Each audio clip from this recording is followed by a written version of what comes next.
안녕하십니까. 예양교회 성도 여러분. 저는 필리핀 선교사 박찬길입니다. 전 세계가 코로나라는 전대미문의 바이러스와 싸우고 있는 와중에 많이들 힘드실 줄 압니다. 2019년 12월 중국 우한에서 시작된 이래로 벌써 2년째 코로나 시대를 살아가고 있습니다. 한국에서도 요즘 1000에서 2000명대의 확진자들이 나온다고 해서 걱정들이 많으실 텐데, 필리핀은 하루에 2만 명대까지 나오기 시작했고, 그래도 요즘 한 1만 명대로 조금 내려와서 좀 걱정이 덜 한다라고는 하지만 그래도 어려운 상황이 계속되고 있습니다. 더구나 요즘은 선교사님들까지 확진되어서 벌써 돌아가신 분들도 계시기도 해서 많은 기도가 필요한 때라고 생각을 합니다. 흔히 인간은 사회적 동물이라고 해서 서로 이렇게 관계하면서 살아가는 것이 필수적인데, 요즘 같은 경우는 사회적 거리두기라고 해서 서로 만나는 것조차 쉽지 않은 그러한 세대를 우리는 살아가고 있습니다. 오늘 이 예배도 비대면으로 우리가 함께 하고 있는데, 정말 익숙치 않았던 이 비대면이라고 하는 것이 너무나 익숙해져 버린 이 시대를 우리가 살아가고 있는데, 속히 이런 비대면이 없어지고 서로 대면하여서 인사하고 함께 할 수 있는 시대가 빨리 오기를 함께 기대하고 있습니다. 저는 2015년 선교사로 파송을 받고 필리핀으로 가게 되었는데 벌써 7년이라는 시간이 지났습니다. 솔직히 청년 때에도 선교에 대해서 생각해 본 적이 없었고, 목회를 준비하는 과정에서도 선교에 대해서 따로 준비하거나 생각했던 바가 없었기 때문에 사실 선교사로서의 삶이 굉장히 쉽지 않은 그러한 삶이었습니다. 그러다 보니 매 순간순간 어떠한 것이 선교사로서 바른 삶일까, 어떠한 것이 선교적 삶으로 나아가는 것일까를 고민할 수밖에 없었습니다. 그러면서 주어진 사명들을 차근차근 감당해 가고 있는데, 오늘 본문의 말씀은 바로 그 선교와 기도가 어떤 관계를 가지고 있는가를 잘 보여주고 있는 말씀으로서 함께 은혜를 받고자 합니다. 오늘 본문인 데살로니가 후서는 바울이 고린도 교회에 있을 때 데살로니가의 교회에 보낸 서신 중에 두 번째 서신입니다.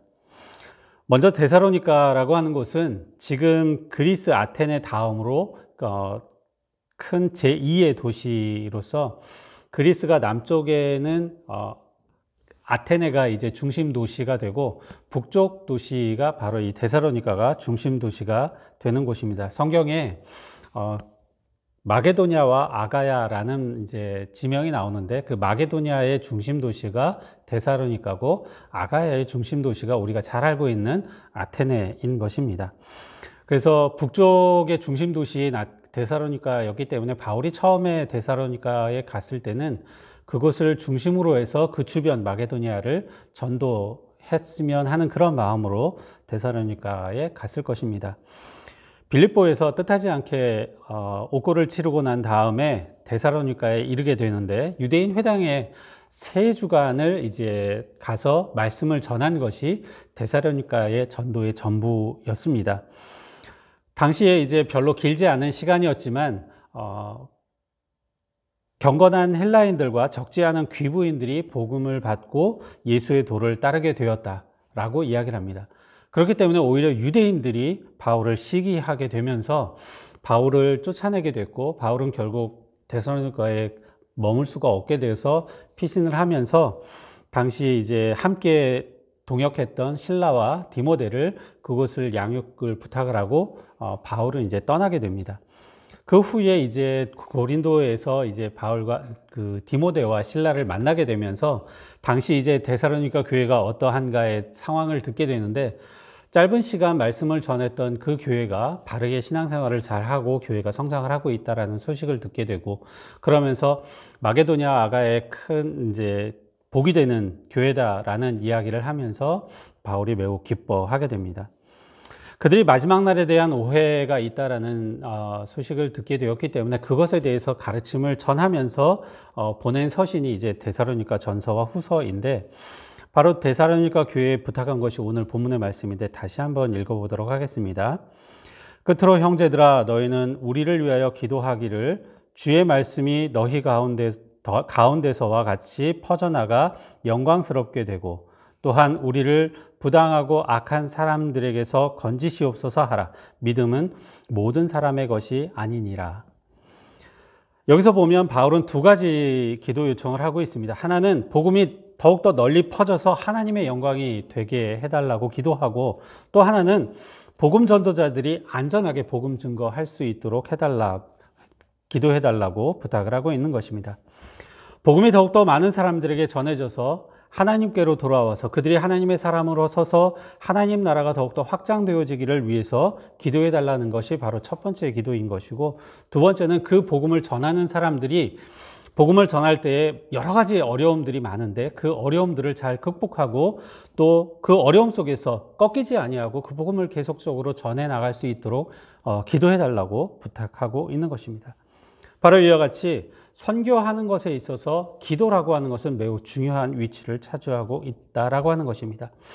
사실 선교뿐만 아니라 교회를 운영해 나가고 교회가 세워져 가는 과정에서 기도라고 하는 것은 매우 중요합니다.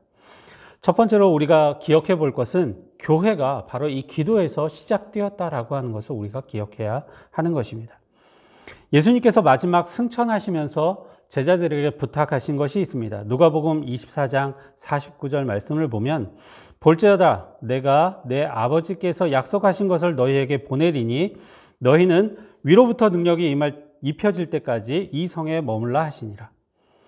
예수님께서 제자들에게 머물라고 이야기했기 때문에 제자들은 그 예루살렘 성에 머물게 됩니다. 우리가 잘 아는 것처럼 마가의 다락방에 올라가서 기도하게 되는데 사도행전 1장 13절에서 15절 말씀에 이렇게 말씀합니다.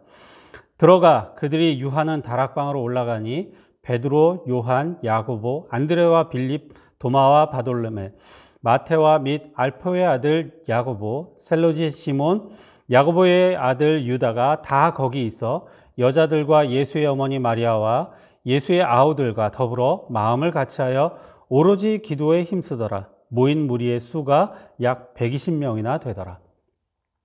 그렇게 120명이나 되는 사람들이 예수님이 약속하신 성령을 기다리면서 기도하고 있었습니다. 그들이 모여서 기도하는 중에 약속된 성령을 받게 되었고, 성령 받은 이후에는 나가서 복음을 전할 때에 세례받은 수가 3천이나 더했고, 베드로와 요한이 설교할 때 남자만 5천이나 되는 그러한 교회로 성장하게 되었노라 성경은 기록하고 있습니다. 사도들을 통해서 말씀을 받은 사람들은 모였을 때 기도하였고 또 서로 떡을 떼며 친교하면서 교회를 세워갔습니다. 그것이 예루살렘에 처음 세워졌던 교회였습니다. 이처럼 기도는 교회를 세우는 데 있어서 중요한 기둥인 것입니다. 제가 2015년 4월에 이제 인천 가자제일교회 파송을 받고 필리핀에 가게 되었는데, 말씀드렸던 것처럼 선교에 대한 준비가 되어 있지 않았기 때문에 좀 막막한 것이 있었습니다. 당시에 도와주셨던 선교사님도 계셨고 또 필리핀 동역자 이스라엘이라는 친구도 함께 있어서 정착해 가는 과정들은 별 무리 없이 정착해 갔는데, 선교해야 된다라고 하는, 사역을 해야 된다라고 하는 부분에 있어서는 사실 어려움이 있었습니다. 무엇을 해야 할지, 어떻게 해야 할지, 무엇을 먼저 시작해야 할지 아무것도 모르는 상황이었기 때문에 선교사님 센터에서 혼자 지내면서 날마다 기도하고 또 낮에는 이제 공부하고 그러면서 이제 몇 개월의 시간을 보내게 되었습니다. 그런 중에 선교사님을 통해서 사역할 만한 자리를 이제 찾아서 여러 곳을 둘러보던 중에 이제 필리핀에 오래 계셨던 장로님이 이주민 단지가 있다라는 얘기를 듣고서 이제 이스라엘과 함께 그곳을 방문하게 되었습니다. 아직 입주하지 않은 집들이 많아서 빈집들이 굉장히 많은 그러한 단지였는데, 그럼에도 불구하고 그곳에서 바라보면서 이곳이 내가 교회를 세울 곳이구나 라는 그런 마음을 하나님께서 저에게 주셨고, 그래서 그곳에서 이제 예배를 이제 드리기 위해서 이제 시작을 하게 되는데 2015년 11월 15일 추수감사주일에 골목에서 첫 예배를 드리게 되었습니다. 그 당시에 이제 참석했던 사람 중에 한 어른이 5명 정도 있었고 아이들이 한 20명, 30명 정도 이제 같이 와서 예배를 드리게 되는데, 그때 모였던 그 5명 중에 지금까지도 함께 든든하게 서서 함께하는 친구들이 한 3명 정도가 있습니다. 그렇게 하나님 앞에 기도하면서 준비했더니 준비되지 못한 선교사를 통해서 교회를 세우게 하셨고 성도들을 준비시켜 주셨고 지금의 바라스 가자 교회를 이끌어갈 수 있도록 인도해 주셨습니다. 기도할 때에 하나님께서 세우시고 기도할 때에 하나님께서 준비시켜 주시고 기도할 때에 교회는 바르게 세워져 갈 수 있다라는 것입니다. 두 번째로 교회는 기도를 통해서 바른 길을 찾아갈 수 있게 됩니다. 초대교회에 많은 사람들이 모이다 보니까 여러 가지 문제들이 생기게 됩니다. 사람들이 모이다 보면 문제들이 이제 발생하는데 특별히 구제를 이제 하는 와중에 히브리파 과부들이 있었고 또 헬라파 과부들이 있었는데 헬라파 과부들이 자꾸 구제에서 빠지는 것 때문에 그 헬라파 유대인들이 항의를 하게 됩니다. 그러면서 이제 문제가 생기게 되니까 사도들이 이 문제를 어떻게 해결할까를 고민을 하다가 기도하면서 우리가 구제하는 일에 힘쓰는 것은 마땅치 않다. 교회가 그것은 아니다. 우리는 기도와 말씀에 힘쓰겠다. 대신에 구제하는 일을 위한 사람을 선택을 해라. 그러면 그 사람들을 세워서 구제하는 일을 감당하게 하겠다. 라고 해서 세워진 사람들이 바로 7 집사였던 것입니다. 바로 교회라고 하는 것은 여러 가지 일들을 할 수 있지만 그 중에 가장 중심에 있는 것이 바로 말씀과 기도인 것이고 사도들은 그것을 놓치지 않았다라는 것입니다. 교회가 커지면서 많은 문제들이 생길 때에 교회가 무엇을 해야 되는 것인가 라고 했을 때 말씀과 기도를 중심에 놓고 나머지들을 처리한다라면 그것이 바로 바르게 세워져 가는 길이라는 것이죠. 사실 선교지에 있으면서 가장 어려운 것 중에 하나가 기도하는 것입니다.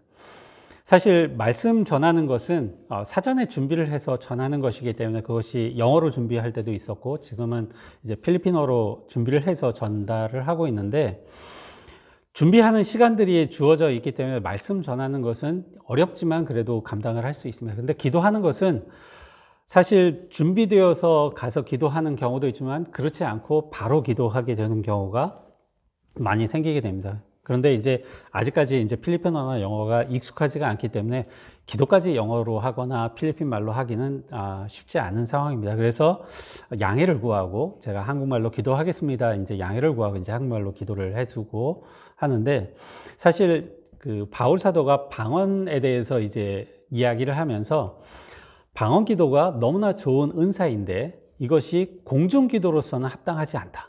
왜냐하면 방언으로 기도를 하게 되면 듣는 사람들이 언제 이것을 아멘 해야 하고 언제 이것을 내가 함께 해야 되는지를 알지 못하기 때문에 공중 기도는 방언 기도로 하지 말라고 이야기를 합니다. 근데 제가 한국말로 기도하는 것은 마치 그 사람들에게 있어서는 방언으로 기도하는 것과 별 차이가 없기 때문에 사실 영어로 하든지 아니면 필리핀 말로 해야 그 사람들이 이것이 나를 위한 기도구나 언제 아멘 해야 되는구나를 알고 함께 공감해 갈 수 있는 것인데 그렇지 못하다 보니까 참 어려움들이 있습니다.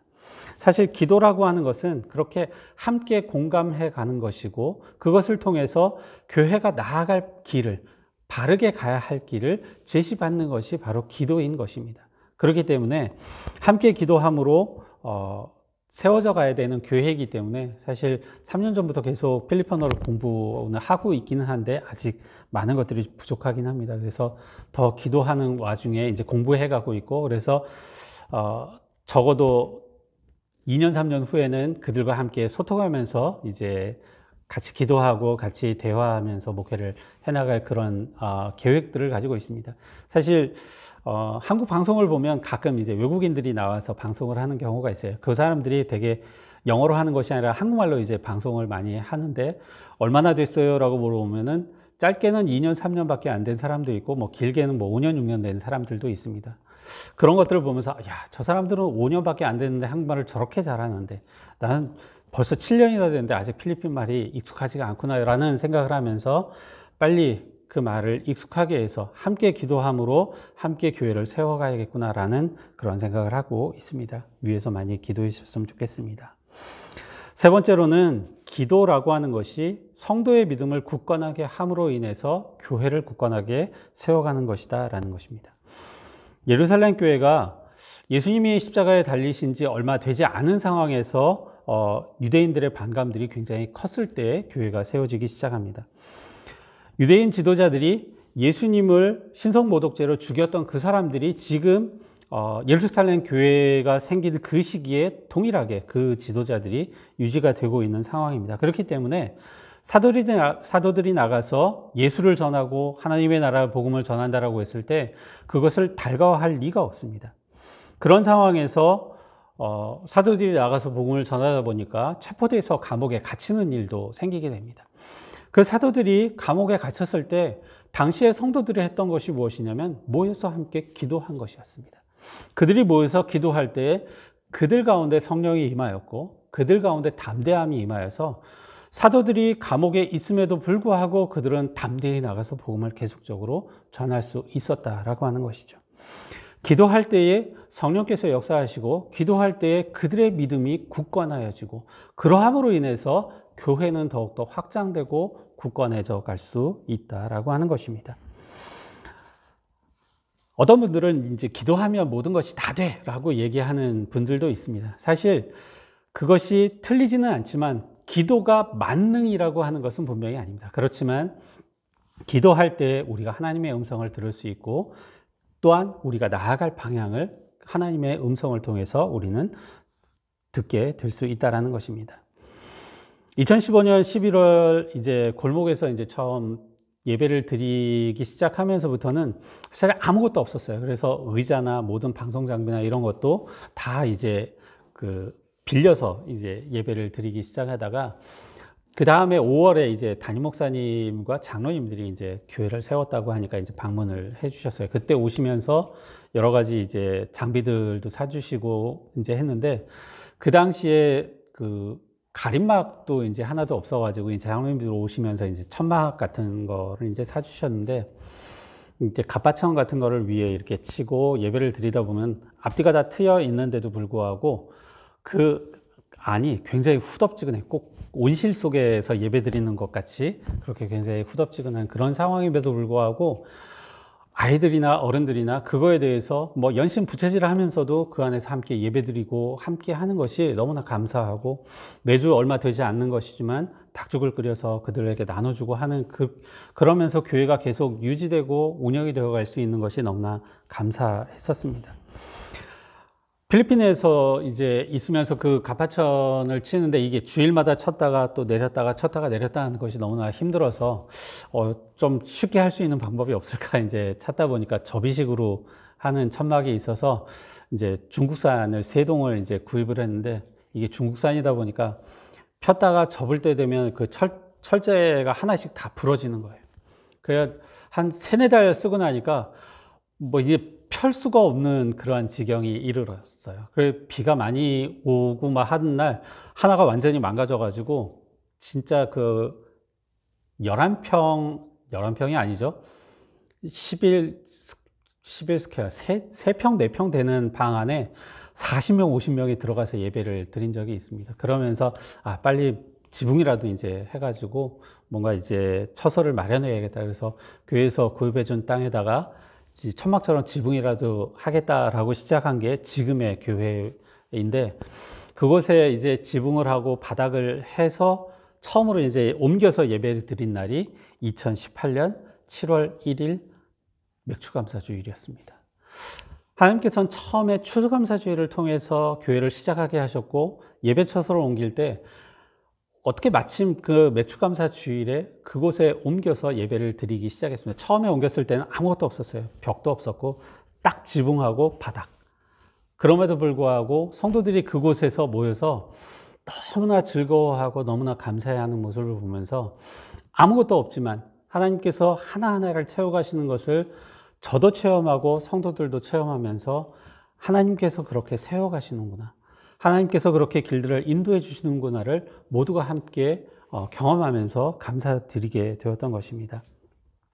사실 아직도 이제 마무리해야 될 부분이 많이 있기는 하지만 그렇게 교회를 세워가는 것이 하나님께서 꿈꾸게 하시고 하나님께서 기도하게 하시고 그것을 통해서 하나님께서 역사하신다는 것을 경험했기 때문에 또 그것을 위해서 더 기도하면서 세워가려고 생각하고 있습니다. 사실 성도들이 한 주에 헌금하는 것이 다 모아야 10,000원이 채 되지 않아요.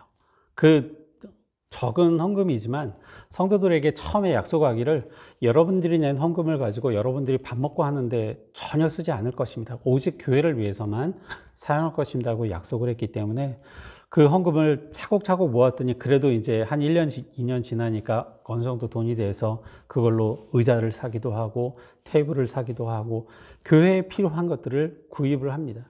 성도들의 입장에서도 만약 누군가의 도움을 통해서만 교회가 세워지는 것이 아니라 작지만 우리가 이것을 마련하였다라고 하는 그런 마음으로 교회를 세워가고 있습니다. 그렇게 하나하나 사실 세워가는 과정에 코로나 때문에 이제 만나는 것이 쉽지 않은 그런 상황이지만, 작년 3월에 이제 예배가 중단이 되어서 다시 시작된 게 12월인데, 12월에 예배를 다시 드리겠습니다. 그래서 대면에서 모였는데, 한 사람도 빠지지 않고 다 다시 모일 수 있었던 것이 그들의 믿음이 계속적으로 자라고 있구나라는 것을 경험할 수 있었던 것입니다. 지금도 뭐 매일 이제 메신저로 말씀을 보내주기도 하고 또 주일이면은 만날 수가 없으니까 예배 시트 보내서 예배 드리세요 하고 뭐 사진 찍어서 저한테 이제 확인시켜 주기도 하고 그러면서 교회를 세워가고 있는데 지금도 기대는 하고 있어요. 모일 수 있을 때 우리가 함께 모여서 또 교회를 열심히 세워가자라는 그런 마음으로 함께 기도하고 있습니다. 네 번째로는 기도가 서로를 풍성하게 해준다라고 하는 사실입니다. 사도 바울은 자신이 세운 교회에 항상 기도를 부탁합니다. 성경에서 보면은 로마서와 고린도 후서 그리고 골로새서, 데살로니가 전후서에 나타나 있고 히브리서에도 기도 부탁하는 내용이 나타나고 있습니다. 기도하는 교회에는 기도로서 교회가 든든해지고 또 기도받는 입장에서는 그것을 통해서 하나님의 역사가 일어나기 때문에 서로 조화가 된다라는 것이 서로 풍성해질 수 있다라는 것이죠. 바울은 그것을 알기 때문에 자신이 세운 교회들에게 자신의 선교를 위해서 그리고 복음 전도를 위해서 늘 기도해달라고 부탁을 하고 있는 것입니다. 신학교를 다닐 때 여전도의 전국연합회에서 일하신 분이 이제 와서 한번 이제 강의를 하신 적이 있어요. 이런저런 얘기를 하시는 중에 여전도의 전국연합회에서 하고 있는 일 중에 가장 중요한 것이라 할 수 있는 것이 매년 선교 원력을 만들어서 이제 전국 교회에 이제 판매를 합니다. 그것이 여전도에서 선교 후원하는 선교사님들을 이제 원력에다 이제 다 기록해서 기도 제목으로 해서 이제 그것을 판매를 하고 있는데 선교 후원이 이제 마감이 된 분들은 이제 정리를 하고 이제 그 다음 해 선교 원력에서는 제외하고 하는데 한 선교사님한테 전화가 왔더래요. 선교 후원하는 거는 뭐 어쩔 수 없이 이제 계속 할 수 없으니까 그거는 상관이 없는데 선교 원력에서 제 이름을 빼지는 말아주세요라고 부탁을 하더라는 거예요. 그러면서 그분이 하는 얘기가 우리가 작은 일들을 감당하고 있지만 그 원력을 통해서 누군가는 기도할 것이고 그 기도를 통해서 선교 현장에서는 하나님의 역사가 드러난다라고 하는 것을 그 선교사님을 통해서 확인할 수 있었다라고 이야기를 하는 것입니다. 선교를 위해서 기도하면 선교지에서는 반드시 하나님의 역사가 일어나게 됩니다. 또한 기도할 때에 기도하는 사람에게도 동일한 역사가 하나님의 은혜로서 함께 한다라고 하는 것이죠. 기도가 만약에 기도 받는 사람만을 위해서 하는 것이라고 하면은 힘들고 어려울 때가 있을 거예요. 그렇지만 기도하면 기도 받는 사람뿐만 아니라 기도하는 사람에게도 하나님의 동일한 역사가 하나님의 동일한 은혜가 있기 때문에 그것을 알기 때문에 기도 부탁을 할 수 있게 되는 것이죠. 한글에서 이제 우리라고 하는 말이 사실은 영어로 하면 we라고 하는 말인데 따갈로그에는 이 이제 우리라는 말이 두 개의 단어가 있습니다. 하나는 따요라는 단어고 하나는 까미라는 단어입니다. 이 따요라고 하는 단어는 뭐냐면 우리라고 했을 때 듣는 사람이 포함되어서 우리예요. 까미라는 말은 듣는 사람을 제외한 나머지 사람의 우리를 이야기할 때 까미라는 말을 씁니다. 그래서 어떤 사람이 있을 때 우리 먼저 갈게 라는 말이 이제 알리스나 않고 알리스나 까미 이런 말을 씁니다. 거기서 이 까미는 그 듣는 사람한테 너 여기 있으니까 우리 이제 먼저 갈게 라고 얘기할 때는 까미라는 말을 쓰는 거죠. 그런데 그 사람들도 같이 가야 될 때 뿌뿐다 따요 우리 같이 갑시다. 따요나 함께 합시다 이런 말입니다. 사실 성경이 기록된 것은 헬라어이기 때문에 따갈로그처럼 그런 우리라는 말이 뭐 듣는 사람이 포함이 되어 있고 포함이 되지 않고 이런 의미를 가지고 있는 것은 분명히 아닐 것입니다. 하지만 따갈로그로 성경을 읽고 하면서 그런 마음이 드는 거예요. 우리라고 했을 때 이게 듣는 사람이 포함된 또는 빠진 이런 경우가 있을 수 있구나. 그런 것을 보면서 성경을 읽는 그 과정들이 좀 더 풍성해지는 것이죠. 기도할 때 기도하는 사람뿐만 아니라 모두를 아울러서 따요와 같이 모두를 아울러서 함께 풍성한 은혜를 누릴 수 있게 하는 것이 바로 기도라고 하는 것입니다. 누구보다 이 원리를 잘 아는 바울이었기 때문에 자신에게 주어진 사명이 홀로 감당할 수 있는 것이 아님을 알고 항상 교회에 하나님의 복음을 위해서 또 복음 전도하는 사람을 위해서 기도해달라고 부탁할 수 있었던 것입니다. 이처럼 선교는 선교사 홀로 감당하는 것이 아니라 항상 기도해 주시는 분들을 통해서 함께 이루어가는 사명인 것입니다. 우리가 잘 아는 구절이죠. 오직 성령이 너희에게 임하시면 너희가 권능을 받고 예루살렘과 온 유대와 사마리아와 땅끝까지 이르러 내 증인이 되리라 하시니라. 선교의 대명령이라고 하는 말씀입니다. 지금도 이 말씀에 순종해서 세계 각지에 나가서 선교의 사명을 감당하고 있는 많은 선교사님들이 계십니다. 그리고 그 선교의 사명을 감당할 수 있도록 기도해 주시는 한국교회가 있습니다. 이런 한국교회의 기도를 통해서 선교의 역사는 그리고 성경의 역사는 지금도 우리의 삶에서 하나님의 역사로서 이루어지고 있는 것입니다. 할렐루야, 감사를 드립니다. 기도하겠습니다. 사랑과 은혜가 풍성하신 하나님 아버지 감사를 드립니다. 우리를 하나님의 백성으로 세우시고 복음 전도를 위해 우리를 사용하심을 감사드립니다. 예안교회 성도들이 선교사와 선교 사역을 위해서 기도할 때에 선교 현장에 하나님의 역사가 나타나게 하여 주시고 기도하는 예항의 모든 성도들에게 하나님의 동일한 은혜가 있게 하여 주시옵소서. 코로나의 상황 속에서도 예배를 더욱더 사모하는 성도들이 되게 하시며 모든 자리, 모든 순간에 기도하는 성도들 되게 하시어 믿음이 굳건해짐으로 교회를 바르게 세워가는 예항의 모든 권속들이 되게 하여 주시옵소서. 감사를 드리며 예수 그리스도의 이름으로 기도하옵나이다. 아멘.